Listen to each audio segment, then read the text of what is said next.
without a reason. There is a fundamental reason that underlies her ability to govern.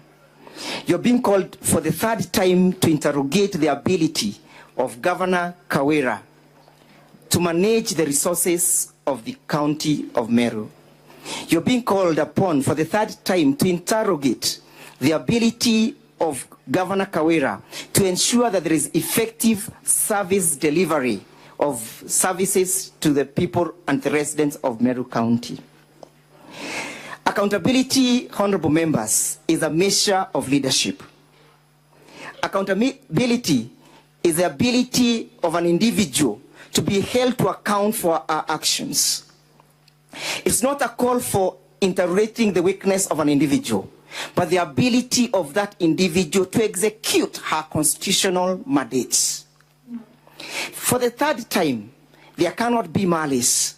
This cannot be personal vendetta.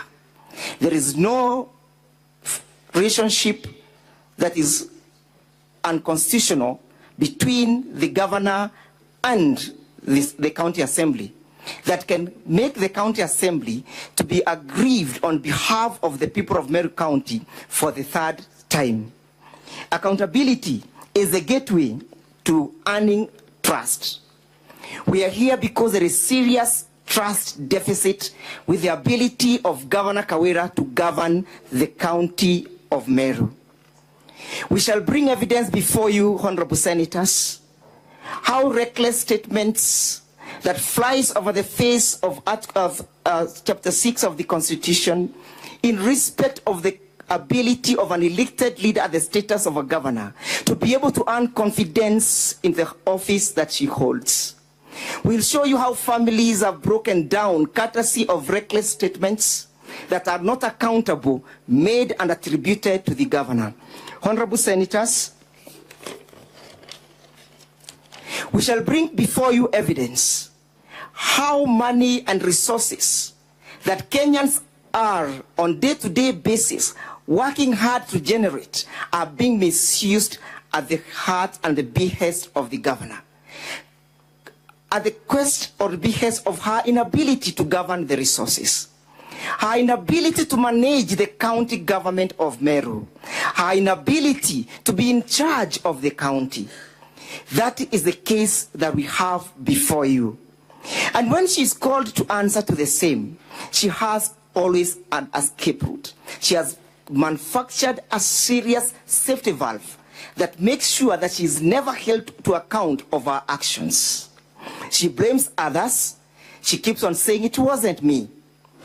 She is in charge of the county that, as we speak, has embezzled, courtesy of maintaining a manual payroll, Kenya shillings 212 million, hard-earned money, due to the inability to manage the county. We have a governor who is serving in the county government of Meru and who is not able to manage her human resource. When proper procedures are taken, when proper procedures are called out by the employees, they are victimized.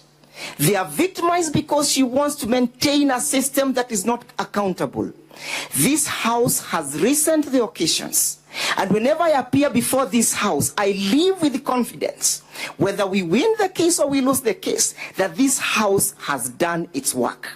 This is the house that will go to the history of this republic, that it has been out to hold individuals accountable, irrespective of your gender, irrespective of your association, irrespective of your political association. This house has remained true to its calling.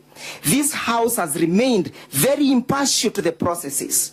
And that is why for the third time we are bringing a case against